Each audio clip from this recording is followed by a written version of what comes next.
கர்நாடக மாநிலத்தில் இன்ஸ்டாகிராம் மூலம் புகழடைந்த தனியார் பள்ளி ஆசிரியை கொலை செய்யப்பட்ட வழக்கில் இளைஞர் ஒருவர் சிக்கியிருக்கிறார். விசாரணையின் போது அவரளித்த திடுக்கிடும் வாக்குமூலம் என்ன? கர்நாடக மாநிலம் மாண்டியா மாவட்டம் பாண்டவப்பூர் மாணிக்கேனஹள்ளி கிராமத்தில் வசிப்பவர் 35 வயதான லோகேஷ். இவரது மனைவி தீபிகா. இந்த தம்பதிக்கு 8 வயதில் மகள் உள்ளார். தீபிகா மேலுக்கோட்டில் உள்ள தனியார் பள்ளியில் ஆசிரியையாக பணியாற்றி வந்தார்.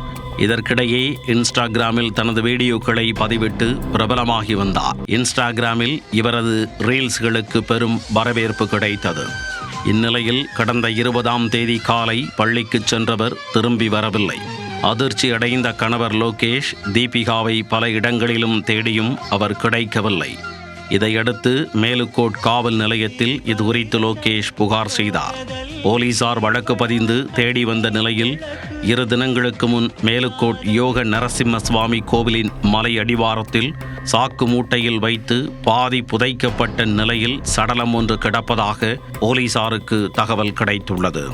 உடனே அங்கு சென்ற போலீசார் பாதி அழுகிய நிலையில் கிடந்த சடலத்தை மீட்டு சோதனை செய்தபோது அது காணாமல் போன தீபிகா என்பது தெரிய வந்தது. அவரை யாரோ கொலை செய்து உடலை புதைத்திருப்பது முதற்கட்ட ஆய்வில் தெரிய வந்தது. தீபிகா ரீல்ஸ் வீடியோ எடுத்து வந்ததால் அதன் மூலம் பழக்கமானவர்கள் யாராவது கொலை செய்தனரா என்ற கோணத்திலும் போலீசார் விசாரணை நடத்தினர். இதற்கிடையில் மலை அடிவாரத்தில் தீபிகாவும் ஒரு இளைஞரும் சண்டை போடுவதை கோவிலுக்கு வந்த சிலர் மொபைல் போனில் வீடியோ எடுத்திருந்தனர். அந்த வீடியோவை போலீசிடம் கொடுத்தனர். அதை வைத்து போலீசார் விசாரணை நடத்தியதில் தீபிகாவுடன் சண்டை போட்டது மாணிக்கேனஹள்ளி கிராமத்தைச் சேர்ந்த நிதிஷ் கவுடா என்பது தெரிய வந்தது.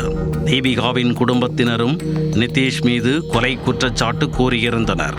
தீபிகாவிடம் கடைசியாக மொபைல் போனில் பேசியது அவர்தான் என்பதும் தெரிய வந்தது.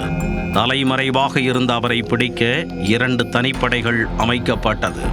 இதையடுத்து விஜயநகரா போஸ்பேட்டில் நிதிஷை மேலுக்கோட் போலீசார் சுற்றி வளைத்து கைது செய்தனர்.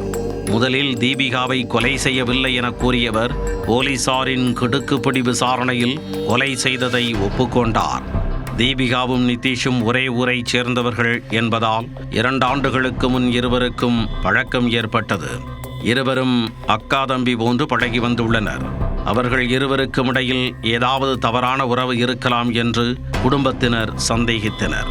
நிதிஷுடன் பேசுவதை தவிர்க்கும்படி தீபிகாவுக்கு அறிவுரை கூறினர். இதனால் நிதிஷுடன் பேசுவதை அவர் தவிர்க்க ஆரம்பித்தார். இதனால் ஆத்திரமடைந்த நிதிஷ் கவுடா தன்னுடன் பேசுமாறு தொடர்ந்து தொல்லை கொடுத்து வந்துள்ளார்.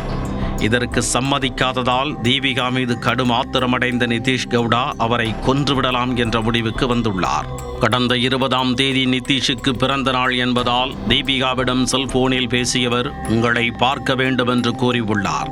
பிறந்த நாள் என்பதால் நிதிஷுக்கு சட்டை எடுத்துக்கொண்டு அவரை சந்திக்க யோக நரசிம்ம சுவாமி கோவில் மலை அடிவாரத்திற்கு தீபிகா சென்றுள்ளார். அங்கு வைத்து நிதிஷுக்கும் தீபிகாவுக்கும் இடையில் தகராறு ஏற்பட்டுள்ளது. ஒரு கட்டத்தில் நிதிஷ் தீபிகா கழுத்தை நெரித்து கொலை செய்துள்ளார். பின்னர் சாக்கு மூட்டையில் உடலை திணித்து ஏற்கனவே தோண்டி வைத்திருந்த குழியில் புதைத்துவிட்டு தப்பியுள்ளார். தீபிகாவை காணவில்லை என கணவரும் பெற்றோரும் தேடியபோது தீபிகாவின் தந்தைக்கு நிதிஷ் அடிக்கடி போன் செய்து அக்கா வந்து விட்டாரா என்று கேட்டு நாடகமாடியதும் விசாரணையில் தெரிய வந்துள்ளது.